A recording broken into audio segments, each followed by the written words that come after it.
So today we're here at a park and we're gonna be gathering for another terrarium, but this one's gonna be a little bit different because, as some of you might have noticed, I'm around a bunch of poison ivy, and that's what I'm gathering for today's terrarium. Poison ivy isn't inherently poisonous. It's one of the most common allergies shared amongst humans. 85% of us are allergic to it. And what that means is that it isn't really designed to have that effect on people's bodies. It just so happens that our immune system reacts in a really aggressive and negative way towards some oils that are in the poison ivy plants. It's called urushiol. So when that oil gets on our skin cells, our T cells in our body start attacking it. And it's basically like friendly fire. It starts going so aggressively after the oil that's binded to our skin cells that it actually winds up hurting all these stuff in the area around it. So it's our body really fighting aggressively against that oil that causes that reaction. And that's why some people it has no effect on, because their immune system just isn't responding negatively. Poison ivy is almost exclusively an allergen to humans. Even though chimps are 98% the same DNA-wise, they don't react the same way as us. And an interesting thing is that they've actually found that white-tailed deer almost have a preference to eating poison ivy in the wild. Now that's not to say that some animals might have reactions, because all immune systems are a little bit different, but it's almost exclusively affecting humans. And the last time I checked, it shouldn't really be a defense mechanism against roaming herds of humans grazing in the forest.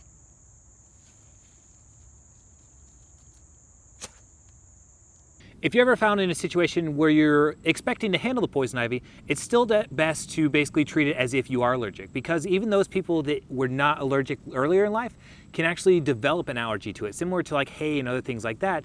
So it's best to treat it with precaution as if you're allergic to it, just no matter what. Another thing to take into account is when you're working with poison ivy, even if you have gloves on and you wash those gloves afterwards or you dispose them like these ones, anything you touch, like any tools, will also get that oil on it. So make sure you treat them the same way when you're washing them off. Very thoroughly scrub them with like an abrasive cleaner or something like that.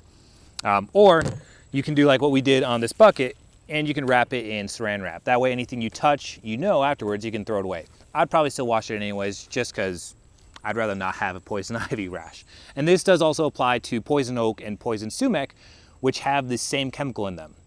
Another fun thing, well maybe not fun depending on your allergies, is mango skins, pistachio shells, and parts of cashew also contain the same oil, urushiol, as poison ivy. So some people with severe allergies to that can actually also be allergic to the mango skins and pistachio shells and some parts of the cashew as well. One thing to take into account about poison ivy too is it's not going to grow only on the ground either. There is poison ivy that loves to vine and kind of climb up trees, and there's even some that'll grow almost as a small shrub or a bush. And even just in this area, there's some poison ivy that has some rather large leaves that are growing off the side of a tree, so it'd be perfect for a nice eye-level smack right to the face if you happen to be walking around it. So definitely be careful and watch out for it, because it might be somewhere where you're not expecting it. Poison ivy has a couple of telltales that you can kind of look for if you're trying to identify it. And don't be too stuck on one leaf shape. To an extent, because there is a lot of varieties in poison ivy in color. Like the stuff that's around me is predominantly green, but you can start finding poison ivy in colors of yellows and reds and oranges, depending on the season especially. And it's not just a low-lying plant. It can be a vining plant, and some even grow into nearly bush-sized shapes. There's a couple varieties of poison ivy that are more local depending on your area, so be a little familiar with the type to expect in the region you're around. But some of the things you can really expect to look for is on the leaves of the poison ivy coming away from the plant, the leaves will grow away from the stem in sets of 3. So they're going to grow all kind of coming out from the same point. And once they're growing out from that same point, they're also going to kind of alternate off of the main stem or branch that you would consider of the ivy. So the main branch will start growing, and the 2 sets of leaves will never grow directly out from that stem together. What it's going to do is it's going to send out one stem with a set of 3 leaves, and then higher up it'll do the other. So it'll alternate and kind of zipper up the main stem of the plant. And the leaves will have kind of a rough almond shape. They won't have a lot of distinct points on them or teeth to them.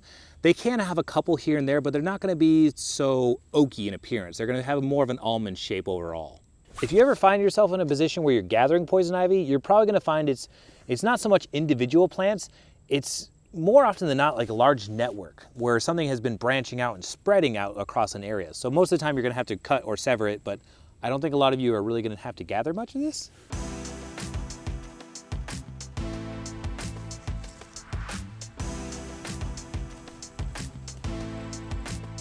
That. Oh my.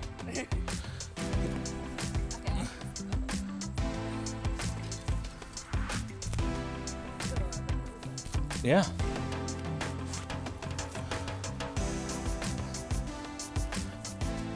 This is a great example here. I pulled on what I thought was just a little bit, and it turned out to be a lot of bit.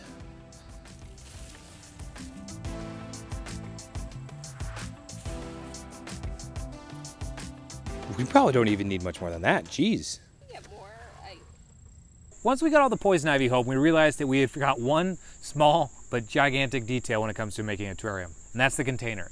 So we're gonna have to go get a container. We're gonna have a follow-up video of us actually making the terrarium with that container. Hopefully you guys enjoyed this week's video. If you did, like and comment on the video. And if you're not already subscribed, subscribe to our channel where we do more projects where we involve dirt, plants, terrariums, and even ecospheres and things of that nature.